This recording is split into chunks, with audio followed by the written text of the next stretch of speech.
La iglesia del primer siglo estaba atravesando por tormentas que ustedes saben eran mucho más férreas, más terribles que las que nosotros atravesamos generalmente en nuestros días. En aquel tiempo el Imperio Romano consideraba ilegal darle culto a otro dios que no fuera a su pagano Augusto César y a otras deidades terribles. Y por eso el cristianismo había sido considerado ilegal en el Imperio Romano. Y muchos hermanos, cuando se convertían, una de las primeras enseñanzas que se entregaban a los hermanos cuando aceptaban al Señor está contenida en el libro de los Hechos de los Apóstoles, en el primer recorrido del apóstol Pablo y Bernabé por el mundo romano. Le decían a los hermanos este eslogan, esta verdad: es necesario que a través de muchas tribulaciones entremos en el reino de Dios. Los hermanos tenían que ser entrenados a sufrir por Cristo y en Cristo y soportar las aflicciones. Y ustedes saben que en la mayoría de las cartas de Pablo, Romanos, díganlas cuáles son en orden: Primera y Segunda de Corintios, Gálatas, Efesios, Filipenses, Colosenses, Primera y Segunda Tesalonicenses, Primera y Segunda Timoteo, Tito, Filemón. Y si Hebreos es también su autoría, el apóstol Pablo siempre estaba mencionando esta misma doctrina como una necesidad de la iglesia del Señor. Cómo enfrentar los momentos en que las tribulaciones nos visitan. Y en algunas de las verdades más grandes que Pablo dijo, consolando a los que quizás pensaban que ellos eran los únicos que estaban sufriendo algo, Pablo dijo: estas tribulaciones se cumplen en vuestros hermanos en todo el mundo. Una vez conté aquí que alguien me dijo, estando yo todavía en Cuba, venía aquí de visita, me dijo: Dios no vive aquí, se mudó para Estados Unidos, usted no tiene ningún problema en Estados Unidos. Y yo, que ya he venido aquí, le dije: allá también se llora, allá también la gente gime de dolor, allá también se mueren familiares, allá también la gente padece el estrés de tener que pagar y no tener. Y la Biblia establece que en el mundo tendremos aflicciones, pero que confiemos que el Señor ha vencido al mundo. Por eso esta mañana ese es el contexto en que el apóstol Pablo le escribe en la segunda carta a los Corintios, una iglesia que había sido cercenada por el pecado dentro de ella, por algunas diferencias doctrinales entre hermanos y hermanas, problemas de orden en la cena del Señor, una iglesia muy conflictiva. Y el apóstol Pablo le hizo la primera carta solamente para corregir errores. Pero sabe, cuando uno estudia segunda a los Corintios, no encuentra una carta reprensiva como la primera carta, 16 capítulos, casi todo poniendo en orden los desórdenes. La segunda carta a los Corintios es un copiado exacto en la forma como el libro de Isaías está escrito. El libro de Isaías, del capítulo 1 al 40, es Dios exhortando a Israel, diciéndole por cuál mal camino andaban. Vuestros caminos no son mis caminos. Andaban lejos del camino del Señor. Pero a partir del capítulo 40 se abre un nuevo episodio en la forma como Dios hablaba. Y a partir del capítulo 40 la Biblia dice: consolaos, consolaos, pueblo mío, dice vuestro Dios. Hablad al corazón de Jerusalén, decidle a voces que su tiempo, el tiempo del castigo por su pecado, ya ha terminado, que ya doble recibió de la mano de Dios por sus pecados. Y Dios comienza a fabricar la Biblia en un modo que las exhortaciones divinas y los castigos divinos siempre están aparejados de las consolaciones del Señor. Este es el tono en que Pablo escribe ambas cartas a Corintios, una para reprender, poner en orden los desórdenes, pero la segunda carta está dada para decir: consuelen, reciban al hermano que le dieron baja de la iglesia por su iniquidad. Si él se ha arrepentido, vuélvanlo a recibir. La Biblia dice que Dios hace la llaga y Dios sana la llaga. Dice la palabra que Jehová hiere y Jehová sana. Entonces en la Biblia encontramos ese orden maravilloso, que el mismo Dios que nos dice la verdad, que en el mundo tendremos aflicciones, es también un Dios que sabe consolar a su pueblo. ¿Alguno aquí ha sido alguna vez consolado por Dios? Para que me levante la mano y diga un aleluya si puede al Señor. ¿Sabes? Es la experiencia que el apóstol Pablo está diciendo aquí. Y en el Nuevo Testamento hay una serie, un montón, una lista de motivos por los cuales los apóstoles que escribieron la Biblia aquí, esta parte de la Biblia, nos exhortan a bendecir al Señor. Pablo, por ejemplo, en Efesios capítulo 1, habló: bendito sea el Dios y Padre de Cristo. Y habló que nos bendijo con toda bendición espiritual. Y a causa de Pablo decir que Dios nos bendijo en Cristo con toda bendición espiritual, dice Pablo ahora: bendito sea por las bendiciones que hemos recibido el Dios y Padre que está en el cielo. En la segunda carta de Corintios, la fórmula del versículo 3 es la misma de Efesios 1. Un motivo que se da aquí con una doxología. Pastor, ¿qué significa doxología? Doxología significa una evocación de bendición a Dios. Doxología es una evocación de reconocimiento de Él. Y tanto en Efesios 1, que el motivo en que nos mandan a bendecir es porque hemos sido bendecidos. Ve ahora conmigo el versículo 3 que leímos esta mañana para que se dé cuenta. Yo sé que todos tienen la Biblia, que Pablo nos está invitando inspiradamente a bendecir al Dios y Padre de Cristo, porque ese Dios en el versículo 4 nos consuela en todas nuestras tribulaciones. Antes de meterme profundamente un poquito en el versículo, la idea general del texto es que tenemos un deber de bendecir a Dios cuando Dios nos ha consolado a nosotros. Una de las ilustraciones más lindas en la vida física de cómo no ser respecto a ser agradecidos, al deber de agradecer, es que no seamos como el embudo. ¿Alguno sabe cuál es la característica física de un embudo? El embudo es de boca grande para recibir, pero de boca muy pequeña para dar. Teníamos que parar en Cuba la lata de petróleo, de diésel que le echábamos al carro ahí, un diésel conseguido, porque el embudo era más pequeño que el chorro que echaba la lata llena de diésel o de gasolina, porque el embudo recibe bastante, pero se demora en dar.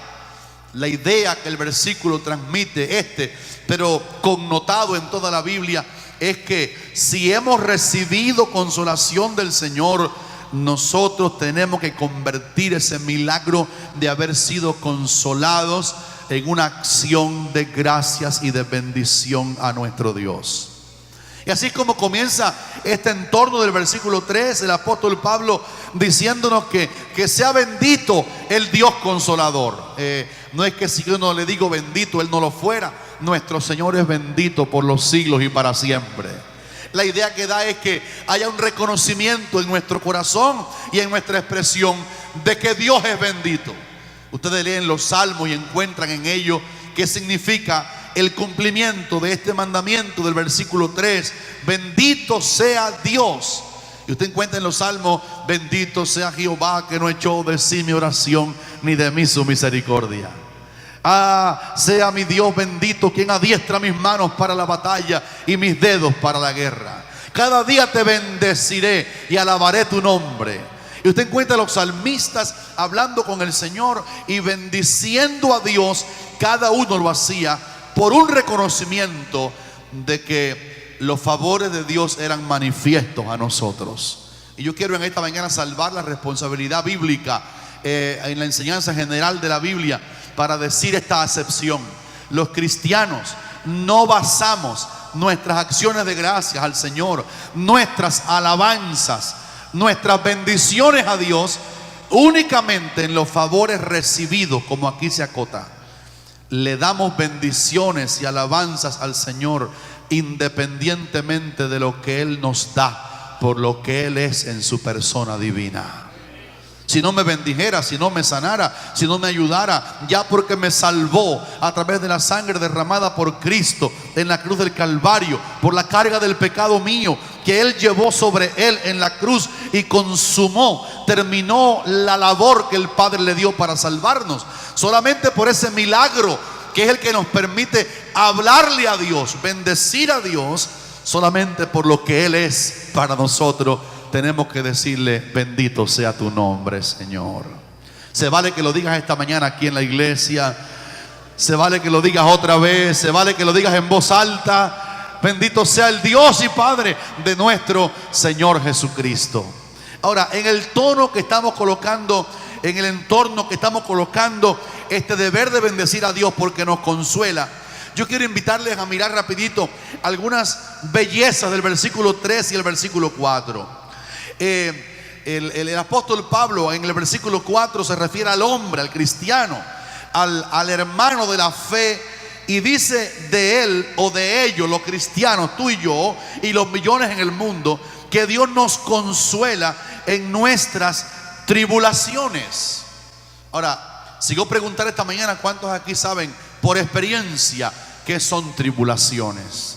Son momentos que usted no puede evitar la prueba, no puede orar que no llegue el problema, no puede orar porque no le da tiempo. No es una tribulación que usted avisora y comienza a clamar que no le llegue. Está hablando de eso irreversible que le acontece a los cristianos. Como dijimos, el Señor nos advirtió en la Biblia. Pero cuando llegan las aflicciones a nosotros, que son propias de cada uno de los creyentes, si usted encuentra a alguien que le diga, me voy a entregar a Cristo para que los problemas se me terminen, desanímelo a aceptar a Cristo con esa motivación. El evangelio no me quita las tribulaciones ni los problemas, pero me da la solución para salir de ellos victorioso por el nombre del Señor. Y Pablo generaliza y dice, el Señor nos está consolando en las tribulaciones. Ahora, quiero que noten con cuidado que cuando Pablo va a introducir en el versículo 3 el deber de bendecir al Dios que nos consuela en las tribulaciones, hay una curiosidad en el versículo 3. Yo quiero que lo mire rapidito conmigo. Cuando nos invita a bendecir, hay dos cosas, hay dos palabras que se repiten doble en el versículo 3. Se repite doble la palabra Dios y se repite doble en el sentido la palabra Padre. Bendito sea el Dios y Padre de nuestro Señor Jesucristo, Padre otra vez de misericordia, otra vez, y Dios de toda consolación. La idea primera del versículo 3 es que el apóstol Pablo quiere presentar a los hermanos que han sido atribulados el modelo que tenemos de alguien que fue el que más ha sido atribulado en la historia de la Biblia. Sin embargo, él salió vencedor de la tribulación. Posiblemente te pones a pensar en Job, pero tengo que defender al otro. Job no fue la persona más atribulada de toda la Biblia. El versículo 3, dirigiendo nuestra mirada a Dios, nos dice de él para tomar como un ejemplo al más atribulado, el cual salió de la tribulación victoriosa, diciendo que el Dios a quien tenemos que bendecir es el Dios de nuestro Señor Jesucristo. Aquí hay un misterio. Antes que Cristo se encarnara en el vientre de María para convertirse en un ser humano, Cristo no era humano, era divino. Él se hizo hijo del hombre, Él se encarnó en un cuerpo humano. Cuando aquel ángel le dijo a María, ahora el Espíritu Santo vendrá sobre ti y el poder del Altísimo te cubrirá con su sombra, por lo cual el santo ser que nacerá de María, pero por el Espíritu Santo, será llamado Hijo de Dios.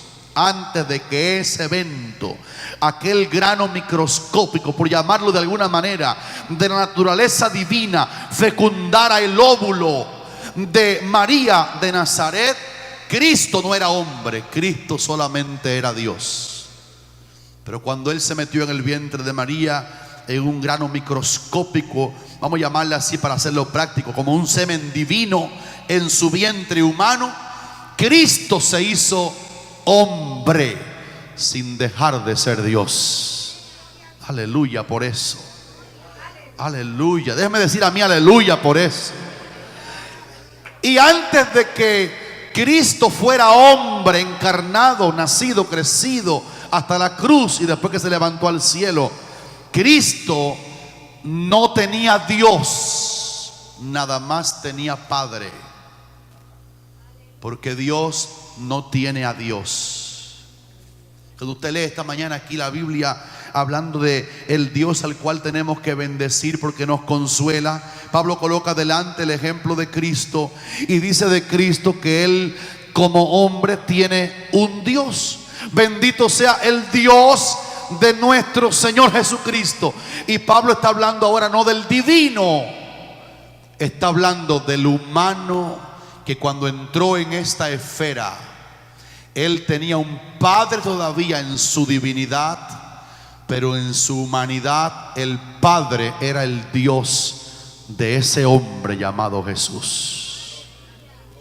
Y el apóstol Pablo quiere que nosotros nos demos cuenta que el Hijo de Dios, el hombre Jesús, aunque era divino y sigue siendo divino, cuando se hizo hombre, necesitó a Dios en su humanidad. Y aquí hemos repetido algunas veces, pero hay hermanos más nuevos, cuando han oído a Cristo decir en la cruz, Dios mío, ¿por qué me has desamparado? Ese no es el Padre abandonando al Hijo divino, ese es el Dios de la parte humana de Cristo, porque Cristo no llevó nuestros pecados en su divinidad, Cristo llevó nuestros pecados en su cuerpo de carne sobre el madero. Y es por eso que la Biblia habla del Dios de nuestro Señor Jesucristo, para decirnos en el sentido general del versículo 3, 4 y 5, es que cuando estamos en la tribulación y estamos a la expectativa, en la necesidad de que Dios nos consuele a nosotros, pongamos delante el ejemplo de este Cristo hombre, que se llamó en la Biblia varón de dolores, experimentado en quebranto. Y cuando él llegó a las áreas más terribles de la tribulación, cuando en Getsemaní estaba como hombre viendo, expectando lo que venía sobre él, nada más tenía 33 años, el Hijo de Dios y también el Hijo del hombre, el divino y el humano, y en su humanidad sabe que va a caer sobre él el juicio del pecado, y siente que su divinidad está cargando con el cuerpo de carne, sin ensuciar su parte divina, pero la parte carnal, la parte humana del Señor va a recibir el castigo por el pecado. En la tribulación peor, dice la Biblia, que el Señor sudaba como grandes gotas, dígame fuerte, ¿gotas de qué? Que caían hasta el piso. Y la Biblia no le da por de lado a la tribulación del Señor, como algunas personas todavía ignorantes creen que los hombres no lloran, y yo soy muy fuerte y que a mí la tribulación no me conmueve. La Biblia no mejora la escena que pasó nuestro modelo de tribulación, y dice la Biblia que estando en agonía, esa agonía era en la carne, esa agonía estaba sufriéndola la parte almática del Señor, esa agonía estaba a tal manera reflejada en su cuerpo físico, que era en los poros reales que brotaba un sudor como si fuera gotas de sangre que caían al piso. Estaba en agonía. Y cuando Pablo le está hablando aquí a los cristianos de la esperanza de un Dios digno de ser bendito, porque Él nos consuela en las tribulaciones, fíjese el cuidado de Pablo. Coloca a Cristo como uno que en su humanidad necesitó el refugio de su Dios. ¿Cuántos saben aquí que en agonía él oraba más intensamente a Dios? Algunos de los milagros más grandes que hizo Cristo lo hizo sin orar, porque oraba por la noche. Una vez reprendió al viento y no dijo: Padre, reprende al viento. Él tenía poder para calmar las tempestades. Déjeme mejorarlo. Él tiene el poder para calmar las tempestades. Él tiene poder para calmar las tempestades. Algunas veces habló a la tormenta, habló a la muerte, llamó a Lázaro y lo despertó. Pero cuando él entró en agonía, cuando el proceso de agonía de Cristo se estaba llevando a cabo, Dios estaba diseñando un ejemplo para nosotros, que también estamos en el versículo 4 aquí reflejado, atribulados, pero mirando al modelo que el versículo 3 nos enseña. Cuando el Señor estaba atribulado, necesitó a ese Dios que nosotros también necesitamos para ser consolados. Yo voy a decir aleluya por esto. Y Pablo dice: sea bendito el Dios de nuestro Señor Jesucristo, el Dios de la parte humana del Salvador. Y luego repite la palabra Dios para decir que ese Dios ¿Cuántos saben que Dios le envió un ángel a Cristo para fortalecerlo en medio de su agonía? Los ángeles no consuelan, pero fortalecen a uno. Esa es la palabra, que en su agonía oraba más intensamente. Fue 3 veces al mismo lugar a orar. Y cuando Dios lo vio en su humanidad afligido, el Dios del Hijo del Hombre le envió un ángel del cielo para fortalecerlo en medio de la crisis de gran tribulación terrible, indescriptible, inigualable que el Señor Jesús estaba pasando. La expectación de la muerte física, la expectación de que el pecado del mundo venía sobre él, estaba siendo clara como una película. Faltan unas horas y dijo el Señor, cuando vio la turba de Judas Iscariote, ¿se acuerdan? Que venía, él dijo: esta es vuestra hora. Le dijo a la turba: esta es vuestra hora, esta es la potestad de las tinieblas. Y imagínense todos los entornos de la tribulación del Señor, que Pablo quiere poner como ejemplo aquí. Tribulación porque siente la expectación de lo que va a caer en su carne, el pecado de todos nosotros. El Señor cargó en él el pecado de todos nosotros. Tribulación porque el diablo tenía un permiso en su potestad para hacerle frente al cuerpo físico del Señor con su turba endemoniada. Tribulación porque todos los discípulos le desampararon en el momento que hacía falta un amigo cercano que enjugara sus lágrimas. Él no lo tuvo. Pablo quiere en esta segunda carta de los Corintios, cuando nos habla de nuestro deber, si hemos sido consolados, de bendecir al Señor. Pablo dice: ese es el Dios del Cristo, que en su humanidad tenía un Dios y Dios lo ayudó en su humanidad. Yo voy a decir aleluya otra vez. Y dice ahora que ese Dios del Hijo del Hombre, la segunda palabra Dios en el versículo 3 todavía dice: es también Dios de toda consolación. En otras palabras, déjenme decirlo en voz alta: Él es Dios de toda consolación. La idea que da la expresión toda consolación es las diversas maneras que Dios tiene para consolar, los diversos niveles de consolación que Él nos aplica. Como los médicos saben, ¿verdad? Ellos van en la dosis exacta. Vi un programa en Cuba que, ¿te acuerdas? Era así, la dosis exacta. Dios sabe la dosis exacta de consolación.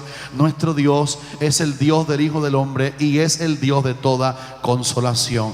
Dios sabe la manera como consolarnos, la cantidad de consolación que aplicarnos. Del mismo tamaño de la tribulación siempre será el mismo tamaño de la consolación, porque Él no solamente es el Dios de consolación, sino que Él es el Dios de toda consolación. Aleluya por eso.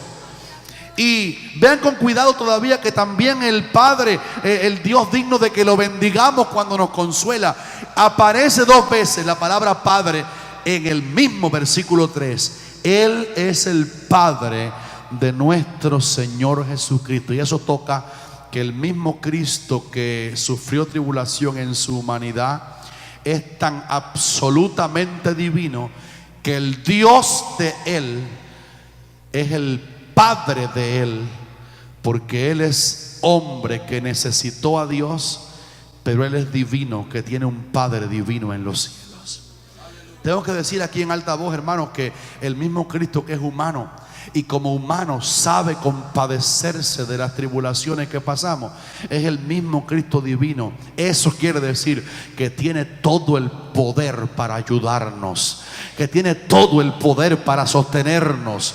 Así que tiene un Dios porque es humano, pero tiene un Padre porque es divino. Tiene toda la autoridad para rescatarnos. Que triste fuera que hubiera alguien que nos amara tanto, que se compadeciera de las tribulaciones, pero que no tuviera el poder para sacarnos de ella victoriosos. Cuando Pablo pone en el versículo 3 la persona de Dios como digno de ser bendecido, y luego habla del Padre, del Hijo, está hablando de que el Hijo, nuestro modelo de vencer tribulaciones, Él es divino y tiene toda la autoridad para darte la mano en la peor tribulación que tengamos nosotros, y con su poder absoluto, con su omnipotencia, con su sabiduría, con su omnipresencia, en el mismo lugar que tú estás, del tamaño que sea la tribulación, el divino Hijo del Padre puede tomar su mano y rescatarnos a la victoria y a la alabanza, y tiene poder. Él tiene poder para cambiar nuestro lamento en baile. ¿Sabes por qué podemos Mané y yo predicar? Los que han perdido aquí una familia, la familia Anderson. Hablo de los que han perdido cosas de un tesoro tan valioso como una madre joven de hijos todavía pequeños. Y esa gente puede cantar, porque esta Biblia es la verdad de Dios. Y la Biblia dice que Él es el Dios del hombre que sufrió, pero Él es el Padre del divino Hijo de Dios, y Cristo y el Padre tienen toda la autoridad para rescatarnos.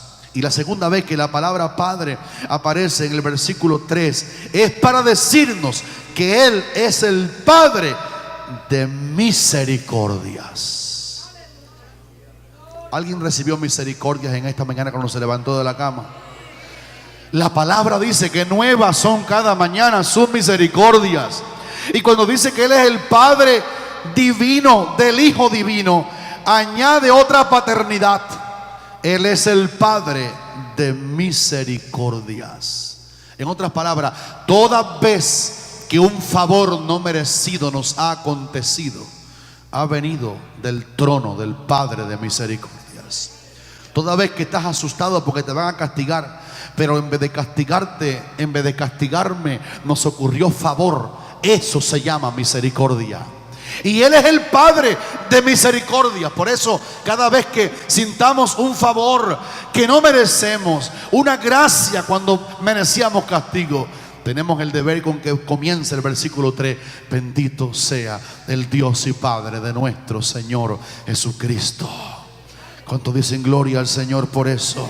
Padre de misericordia, pero también es Dios de toda consolación. Y el rompecabezas del versículo 3 se resume más o menos así: para nosotros atravesar las tribulaciones que a todos nos vienen y salir consolados, tiene que meterse el Padre y el Hijo y el Espíritu Santo, teniendo compasión de nosotros, y por misericordia el poder de Dios se pone en acción y nos saca del valle de lágrimas. Atravesamos el valle de lágrimas y lo cambiamos en fuente cuando la lluvia llena los estanques. Esa introducción del versículo 3 es para decirnos en el versículo 4 que al Dios que bendecimos es el Dios que con una contundencia irreversible, el apóstol Pablo dice en el versículo 4, el cual nos consuela. Alguien dirá aquí: pastor, explíqueme un poquito mejor qué significa la acción de consolarnos. Tú sabes que la palabra consolación en el idioma griego tiene que ver con alguien que está cerca de ti. El paracletus, el paracleto, alguien que está cerca, alguien que viene cerca, alguien que no te trata desde lejos. Él es Dios de lejos y Él también es Dios de cerca. Y cuando la Biblia habla aquí de la acción divina del Padre y el Dios del Hijo, del Padre de misericordia y Dios de toda consolación, dice categóricamente: Él nos consuela. La idea que da consolación es que Dios viene cercano a nuestra llaga, Dios viene cercano a nuestro dolor. Aleluya. Él viene cercano a esa área interna que ha sido dañada, donde se expresan lágrimas, donde hay un llanto a veces no manifestado físicamente, hay un dolor interno. Él no viene a las circunstancias, Él no consuela las circunstancias, Él consuela a los que están en circunstancias terribles. Él viene cerca de nuestro corazón. Él conoce dónde es que la llaga está infectada. Él sabe dónde es que el dolor está. Y el paracleto viene cerca de ti y de mí y hace esta acción que el versículo 4 dice, denomina: Él nos consuela. Me llama la atención, antes que entre aquí, que Él es uno solo que nos consuela, el Dios Trino, pero Él nos consuela a todos nosotros. En otras palabras, la tribulación tuya no es la misma mía. Gracias a Dios por eso. Esta mañana puedo decir: gracias a Dios que tu tribulación no es la mía o la de la hermana Luisa. Hoy tenemos diferentes tribulaciones, pero hay uno solo, el Dios Padre, el Dios Hijo y el Dios Espíritu Santo, que tiene compasión de nuestra humanidad, porque el Hijo fue humano también y tiene el poder divino, porque es divino, para darnos solución en la tribulación. Y dice el versículo 4: Él nos consuela.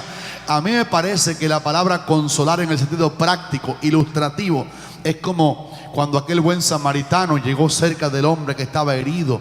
Habían pasado por allí algunos y siguieron de largo.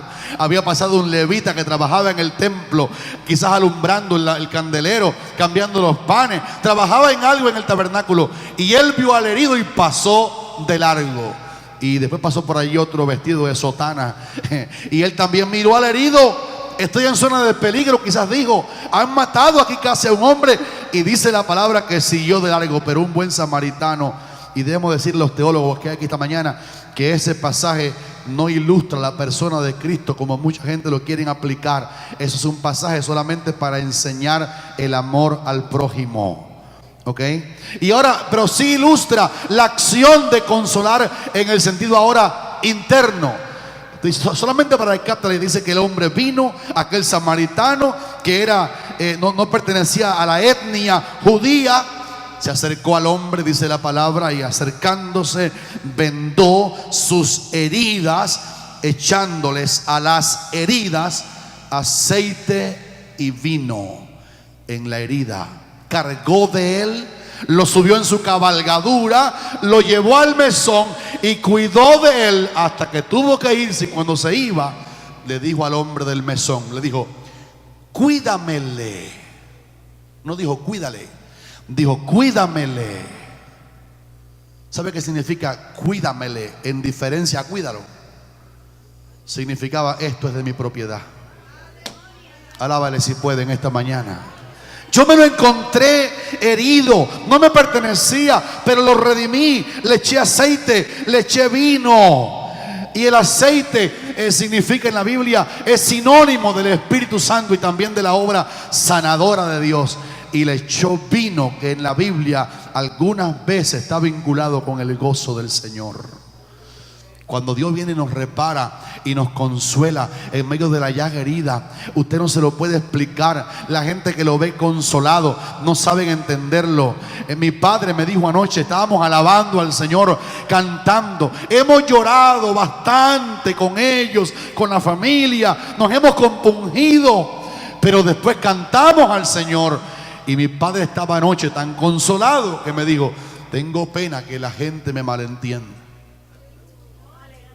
Usted puede alabar a Dios por la consolación del Señor. Y él ha estado quebrantado más que todos nosotros juntos. Mi mamá igual, echa pedazos en la emoción. Pero el Espíritu Santo transmite este milagro que se llama aquí.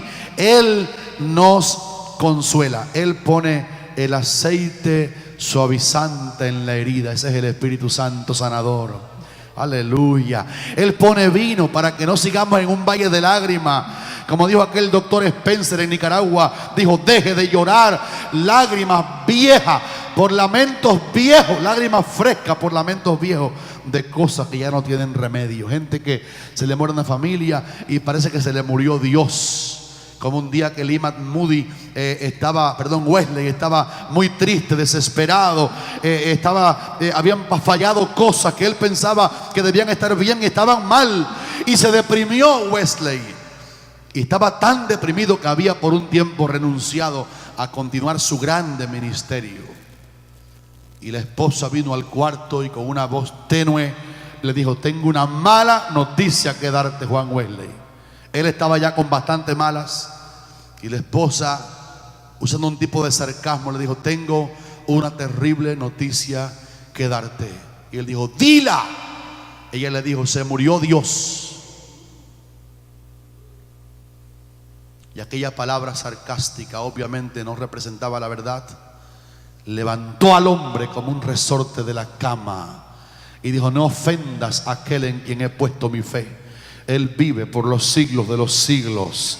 Y dijo ella, si él no se ha muerto porque estás deprimido, tirado en un valle de lágrimas, levántate y canta, porque si tu Dios está vivo, no hay nada más importante en la tribulación, saber que nuestro Redentor vive. Alábale. Ese fue el grito de Job, que dijo en medio del valle, dijo, yo sé que mi Redentor vive. Y aquella palabra, bien usada por su esposa, levantó al hombre cuyas convicciones estaban fuertes pero adormecidas. Y él dijo, es verdad, si Dios está vivo, no importa que algunas cosas marchen mal por ahora, Dios se va a encargar de hacer el milagro de la renovación y de la esperanza.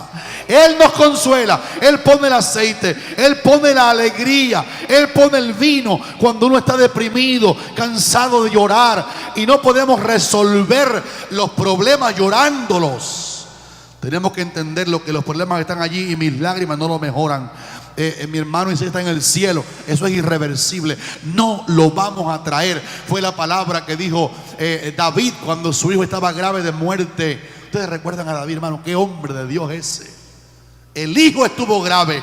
7 días David ayunó por el hijo y él decía: quizás el Señor tenga misericordia de mí y vivirá el niño. Estaba tirado en el piso sin comer ni beber nada. Y el día que el niño murió, dice la palabra que los mensajeros no tenían temor de decírselo, porque decían: si en vida del niño este hombre está así, ¿cómo estará cuando le digamos que el niño ha muerto? Y se acercaron y dice que David, sin que ellos abrieran la boca, entendió y dijo: ¿el niño ha muerto? Dijo: sí. Dijeron: el niño ha muerto. Cuando él oyó que ya el niño había muerto, dice la palabra, David se levantó, lavó su rostro, se ungió con aceite, y los que le miraron dijeron: ¿pero qué estás haciendo con el niño grave? Tú estabas ahí llorando y ayunando, ¿por qué ahora que llegó la mala noticia te lavas el rostro y comes y bebes? Y él dijo: porque yo voy a él, pero él no volverá a mí. Qué grande cuando uno deja la tribulación por detrás y sabe que mis lagrimeos y mi lloriqueo no va a cambiar la circunstancia. Pero Dios, en medio del racional lloro, del lloro justificado, en medio de las lágrimas reales que tenemos que derramar, viene un Dios que es bendito. Viene un Dios que es digno de que digamos: bendito sea tu nombre.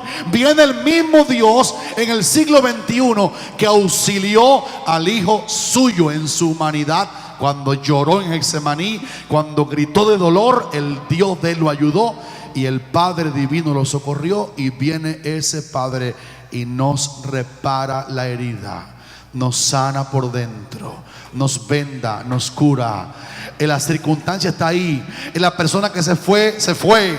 El problema que hubo, lo hubo. Los efectos incluso están allí. Sin embargo, el Dios del cielo misteriosamente hace unos arreglos en la conciencia, en el corazón, en los sentimientos, y cuando usted los recibe, sabe por experiencia que se llama ser consolado por Dios.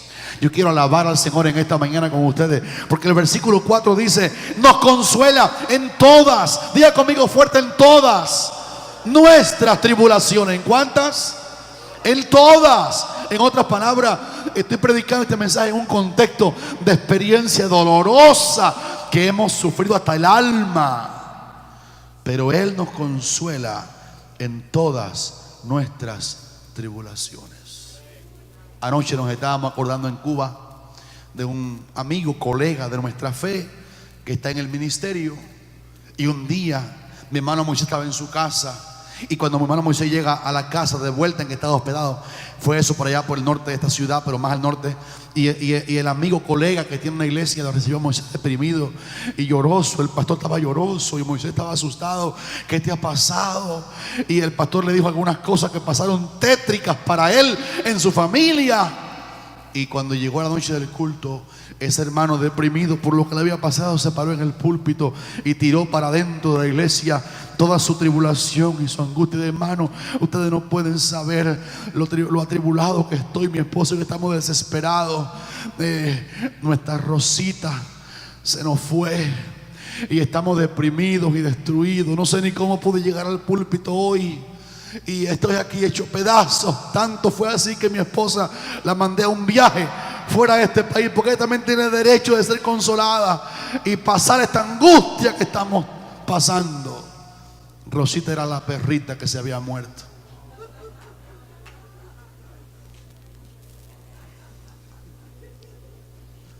Literalmente, como se lo estoy, literalmente. Y había hecho todo un llanto, vaciando en el púlpito el terrible dolor y la desconsolación de que la perrita amada Hermano Moisés fue y el hermano le enseñó: mire, este es el platico donde ella comió su última comidita. Y aquí está la cucharita con que yo le daba a veces la comida. Veo acá el patio para que vea. Y ahí yo tengo sepultada ahí en el patio. Hay una bandera americana ahí puesta. Ella nació en este país. Y eso que estoy contando no es un drama. Eso fue alguien que nosotros conocemos y amamos. ¿Qué le parece si le pasa así como que yo tengo que predicar esta mañana y ayer sepultamos al hermanito más querido de la casa, porque era el más mimado, porque él era síndrome de Down, porque él, como puse en el eco, sabía 40 salmos de memoria de la Biblia, sabía más de 100 versículos de memoria, nos ponía un apodo a cada uno de sus 7 hermanos, cantaba, tocaba la batería, era un siervo del Señor, era la mascota en el buen sentido de mis padres, el dulce, el amado, el que todos mimábamos. Se nos fue a los 40 años, eso fue ahorita, pero estoy predicando aquí lo que también todos mis hermanos han experimentado: que el poder del Padre, del Divino Hijo, el poder del Dios, del hombre llamado Jesús, se hace manifiesto no en algunas, sino en todas nuestras tribulaciones. Todas no son iguales, algunas son terribles de soportar, pero en todas ellas el Padre y el Dios de Cristo, el divino y el Dios omnipotente, viene y nos repara. Y podemos cantar en medio del dolor y decir: gracias, Dios ha sido bueno. Dios ha sido bueno. Antes que me quite de aquí, esto único fue lo que apunté en el avión. Yo quiero decirte, cuando dice la Biblia, Él nos consuela, apúntalo. Hay 3 maneras, rápido, como Él nos consuela. 3 instrumentos de consolación. La Biblia dice que Él nos consuela por su palabra. El apóstol Pablo en Romanos capítulo 15 versículo 4 dijo, citó así, Romanos 15:4, la consolación de las escrituras. ¿Sabe qué hicimos ahora en La Habana? Hicimos cultos en la casa de mis padres después que sepultamos al niño. Hicimos cultos todos los días, leíamos capítulos enteros de la Biblia. Y mi padre decía: hijos, qué consolado estoy, porque leer la Biblia, hay una parte que se llama aquí en Romanos 15, la consolación de las escrituras. Estás en aflicción, estás desconsolado, lee mucho la Biblia, porque aquí hay un manantial de consolación. Alábele si puede en esta mañana. Segundo, Cristo mismo viene a consolarnos. ¿Sabe? En Isaías capítulo 61 versículos 1 y 2, la Biblia, hablando del ministerio público que vendría de Cristo, dijo Isaías: Él viene a consolar a todos los enlutados. Cuando hay luto, cuando hay desconsolación porque alguien se ha ido a la eternidad, aunque sea de súbito, Cristo tiene un ministerio, y dentro de las esferas de su accionar, dijo Isaías, Él viene, Cristo viene a consolar a todos los enlutados. La palabra nos consuela y la presencia de Cristo viene y nos consuela. ¿Sabes qué experimentamos? Perdonen que tome algo propio, pero estoy en este contexto obligatoriamente. Le decía anoche a mis padres se han dado cuenta que esta casa de ustedes aquí en La Habana está llena de gloria. Ayer había tanta gloria en la casa. La presencia del Señor era tan fuerte. Anoche, cuando nos despedimos de ellos para dormir, había tanta gloria en la casa de mi padre, como que su presencia llenaba todos aquellos cuartos que estaban antes ocupados por Isaías. Estaban las fotos de él y no las van a quitar, pero como estaban allí, uno sentía que había gloria, porque Cristo vino a consolar a los enlutados. Y déjeme decirle esto, hermano: la presencia de Cristo no sustituye a una familia que se fue, pero llena el vacío. Y tercero, Él nos consuela a través de los amigos que vienen a vernos en nuestras aflicciones. ¿Sabe qué dijo Pablo? Apunte aunque sea el texto. Antes de Pablo, en Juan capítulo 11, Cristo mismo, dice la Biblia, cuando Él fue a levantar a Lázaro, dice: y los judíos habían venido a Marta y a María para consolarlas por su hermano. Está en Juan capítulo 11 versículos 18 y 19. Y en 2 de Corintios 7:5, Pablo dijo: pero Dios, que consuela a los humildes, nos consoló con la venida de Tito. Esta mañana el miércoles cuando llegó la noticia y un chorro de hermanos de todas partes del mundo comenzó a enviarnos correos y llamadas y textos. No pueden ustedes imaginar cómo eso nos consoló. El ver aquel templo, mire, fue en La Habana el velorio, pero desde Holguín, los que no son hermanos cubanos, escuchen esto, desde más de 20 horas en un bus llegaron hermanos para estar en la despedida física de Isaías. Cómo nos consoló ver los hermanos en la tribulación. Cómo nos consoló los textos que ustedes mandaron. Cómo nos consoló los abrazos que esta mañana nos dieron. Porque Dios consuela con su palabra, Dios consuela con su presencia que viene, y Dios consuela a través de los hermanos. Nos consoló con la venida de Tito. Quiero decirte en esta mañana, aunque yo estoy para que ustedes me lo digan a mí, anímate en medio del dolor más fuerte. No te va a faltar la consolación, porque la última cosa para la cual nos consuela, para que nosotros también podamos después consolar a los que están en cualquier tribulación, por medio de la consolación con que somos consolados por Dios. Así que no solamente es una experiencia de embudo, es una experiencia de cuando yo fui consolado, yo puedo ser maestro de consolación a otros.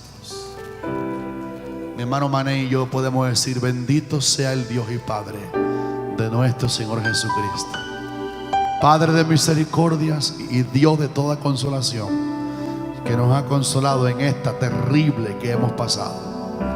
Y esta mañana vine a consolarles, porque Él nos ha consolado.